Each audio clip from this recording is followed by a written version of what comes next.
Hi friends, నేను advocate NVR Lakshmi Rajani alias PSS Devi, AP high court. Free legal service for లేడీస్కి నేను fee తీసుకోనండి. నన్ను contact చేయాలనుకుంటే నా నంబర్ వచ్చేసి 9704491299. ఈరోజు మనం తెలుసుకుంటున్న టాపిక్ వచ్చేసి ఒక బ్రదర్ కాల్ చేశాడండి. అయితే అతనిది చిన్న జాబ్ అంట.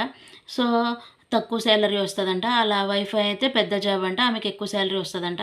అయితే ఆమె అయితే అస్తమాను ఇతన్ని టార్చర్ పెట్టడము, నీ బ్రతుకెందుకు, నీ బ్రతుకు వేస్ట్, నువ్వు నా నుంచి విడిపో, నీ బతుకు నువ్వు చూసుకో, నీ దారి నువ్వు చూసుకో అనేసి అంటుందంట. పిల్లల్ని కూడా మీ నాన్న ఎందుకు పనికిరాడరా, మీ నాన్నకి ఏం జీతం ఏం రాదు, మీ నాన్న జీతం దేనికి సరిపోదు అని చెప్పేసి పిల్లల్ని కూడా దగ్గరికి వెళ్ళనివ్వట్లేదంట. అతను చాలా బాధపడుతూ నాకు నరకం కనిపించేస్తుంది మేడం, నేను డైవర్స్కి అనేది అప్లై చేయొచ్చా అని చెప్పేసి అడిగాడు. సరే నాన్న, నువ్వైతే బాధపడకు ఫస్ట్. సో నువ్వేంటంటే ఇంకా భరించలేని అంటున్నావు కాబట్టి, ఒకవేళ ఆమె వెళ్ళిపో అంటుంది కాబట్టి మరి వెళ్ళిపో అని నువ్వే అంటున్నావు కదా, నేను డైవర్స్కి అప్లై చేసుకోనా అని చెప్పేశాను. ఒకవేళ ఇద్దరు ఒప్పుకుంటే కనుక, ఇద్దరు డైవర్స్కి ఒప్పుకుంటే కనుక మ్యూచువల్ డైవర్స్ తీసుకోండి. సో లేదు, నేను ఏదో వర్క్ టెన్షన్లో అన్నాను, లేదా నా బాధలో నేను అన్నాను, ఏదో కోపంలో అన్నాను, లేకపోతే పట్టించుకోకని చెప్పేసి ఆమె ఏమైనా కొంచెం రిలీజ్ అయిందనుకో నువ్వు డైవర్స్ అడగగానే.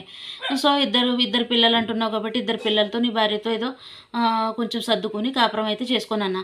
ఒకవేళ వద్దు ఇంకా తీసేసుకుందాం, మంచి నిర్ణయమే తీసేసుకుందామని అందనుకో, అప్పుడు నువ్వు డైవర్స్ అనేది వేసుకోండి, ఇద్దరు కలిసి మ్యూచువల్ డైవర్స్. ఓకేనా? Thanks for watching.